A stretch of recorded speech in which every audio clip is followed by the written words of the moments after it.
আজকে বাড়িতে গরু গোস্ত রান্না করা হচ্ছে আর মাটির চুলায় গরু গোস্তর সাথে এই চাউলের রুটি থাকলে তো স্পেশাল ভাবে খুব বেশি মজা লাগে। তো কেমন লাগলো সেটা আজকে জানাবো আপনাদেরকে। আসসালামু আলাইকুম, welcome back to my another blog. তো আপনারা কেমন আছেন? আলহামদুলিল্লাহ আমি মূলত ভালো আছি।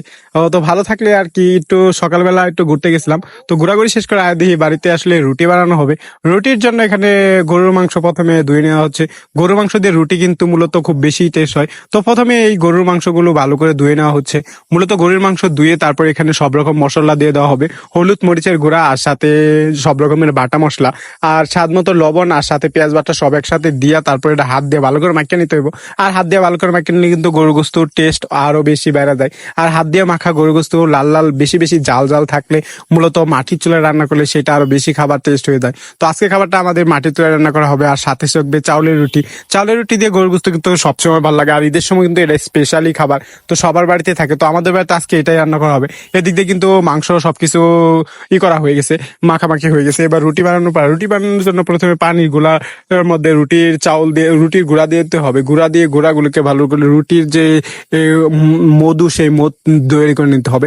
তো ড্রো তৈরি করা হয়ে গেলে মূলত এই ড্রোটা নামিয়ে তারপর এখানে মূলত দিয়ে দিবে সেই গরুর গোস্তটা। তো এখানে নামিয়ে নিয়ে তারপর গরুর গোস্ত চড়াইছে আর এদিক দিয়ে গরুর গোস্ত হতে হতে কিন্তু রুটি বানানো হবে। তো দেখতে পাচ্ছেন আজকে গরুর গোস্তটা একদম লাল লাল করে রান্না করা হবে। তো এদিক দিয়ে তারপর মূলত রুটি বানানো হচ্ছে আর রুটিগুলো গোল গোল করে শেপ করে নেওয়া হয়ে গেলে মূলত রুটি বানানো ক্লিয়ার হয়ে যাবে। তো এদিক দিয়ে অনেকগুলো রুটি বানিয়ে নেবে। তো সবগুলো রুটি বানানো হয়ে গেলে মূলত এই রুটিগুলো ওইখানে তাপ দেওয়ার পালা।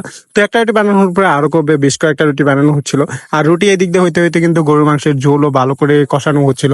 তো এদিক দিয়ে গরুর মাংসের ঝোলও কষানো হয়েছে আর সাথে তো রুটি, এটা খেতে আজকে একদম ইয়াম্মি হবে।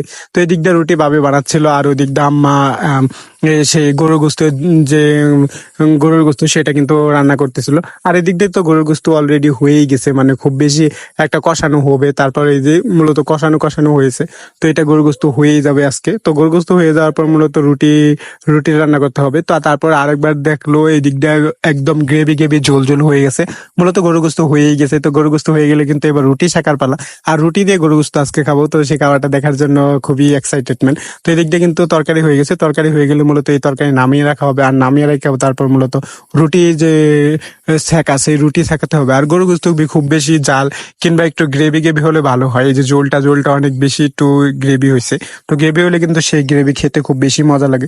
তো এদিক দিয়ে কিন্তু এটা হয়ে গেছে। তো এটা এখন নামিয়ে তারপর ওর মূলত রুটি সেকার জন্য রুটি দিয়ে দিব। তো এটা নিচে নামিয়ে রাখলাম, নিচে নামিয়ে রেখে একটা তাওয়া দিয়ে দিছে আর তাওয়াতে সবগুলো রুটি বাজিয়ে নিব। আর একে একে তো সবগুলো রুটি একদম সুন্দরভাবে বাজিয়ে নিতেছিল আর রুটিগুলো বাজার সময় তো একদম এদিক দিয়ে ফুলতেছিল আর ওদিক দিয়ে ফুলতেছিল। এটা দেখতে তো খুব বেশি এক্সাইটেডমেন্ট করছিল।